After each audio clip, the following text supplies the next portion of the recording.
Après l'impulsion de départ donnée par l'intuition et l'intention du premier signe du zodiaque, le Bélier, l'énergie continue sa course zodiacale et arrive dans la constellation du Taureau. Le Taureau, le deuxième signe du zodiaque. C'est l'heure, en effet, pour lui de se manifester. C'est le désir de vie qui entre dans la matière et qui va s'y fixer. Le Taureau est alors appelé le premier des 4 signes, dits signes fixes. Bonjour à tous et à toutes, je suis Françoise Lafoy du site lecielbleuastrologie.com sur lequel vous pouvez me retrouver et je suis ravie de vous communiquer ce podcast sur le signe du Taureau. C'est l'heure de découvrir en cette chair que tout est vie, que tout est beauté et que pour exulter l'amour du divin en cette terre, il faut apprendre à faire corps à corps pour traverser les expériences et illuminer la beauté sur ce monde terrestre. L'énergie fondamentale du Taureau nous donnera cette direction vers l'avant, par le biais du goût, du bon sens, du savoir-vivre, du savoir profiter, du bonheur, l'envie de continuer sur le chemin de l'involution, le désir de vivre. Et grâce à l'intercession de sa planète maîtresse, Vénus, qui gouverne ce signe, nous aurons, grâce à l'amour, l'élan vital et le désir aussi de posséder, de faire corps. Les natifs du Taureau ont en eux ce germe à grandir et à faire grandir autour d'eux. C'est en eux que les forces vitales des instincts de survie vont se débattre. Les forces sexuelles, les forces dionysiennes vont être à l'œuvre, aussi bien pour le meilleur que pour le pire.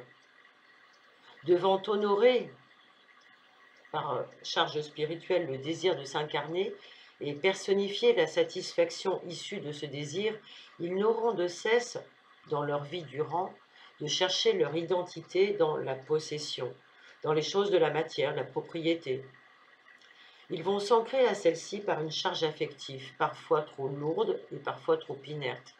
Cela va procurer malgré tout la stabilité, la sécurité dont l'être humain a besoin pour se constituer un ego, et ils seront forts en étant certains de leur puissance matérielle.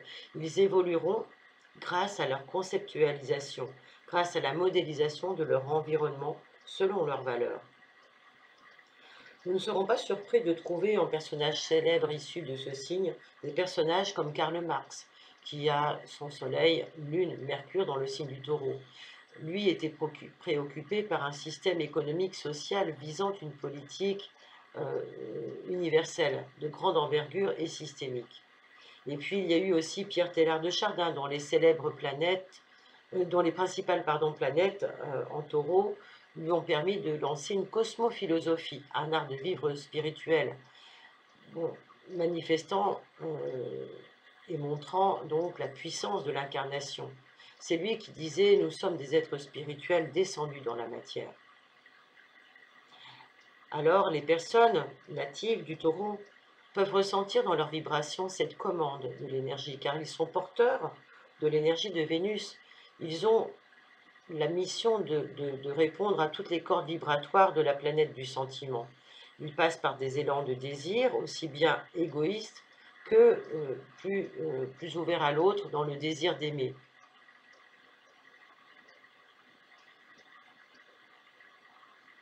Au plus profond d'eux, ils peuvent sentir les courants magnétiques de leur toute-puissance à attirer, à exister.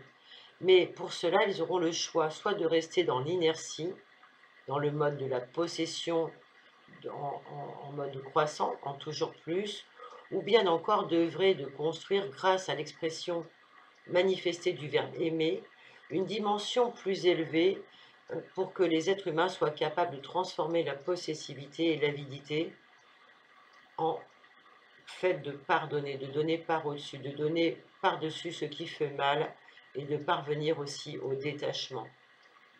Heureux les doux, car la terre leur appartient, disait Jésus. Je pense qu'ici ça fait sens. La vocation de ces natifs est de devenir amoureux de la vie, de la matière, d'incarner la joie de vivre. Toutefois, le dilemme va être important, car il va être de comprendre que l'étendue des possibles des sentiments peuvent être nous amener à voyager sur des choses totalement destructrices, telles que la jalousie, le besoin de posséder, de ne rien changer, la haine aussi, qui est la vibration la plus basse du taureau. Le mouvement dévastateur, destructeur, qui devient une réponse parfois au désir irrépressible. Mais pour aller de l'autre côté, grâce à l'effort de répondre aux besoins de construction, c'est un désir de paix, un désir d'apaiser, de rendre immuable la beauté de ce monde. Et comme nous l'indique l'archange Gabriel, si une pensée te vient dans l'amour, qu'elle t'apporte une vision très large. Alors pour cela, nous pouvons utiliser les différents outils propres au taureau, c'est-à-dire le précieux organe de la voix, la possibilité de créer par le verbe, par le corps, par les sens, les plus belles choses de ce monde.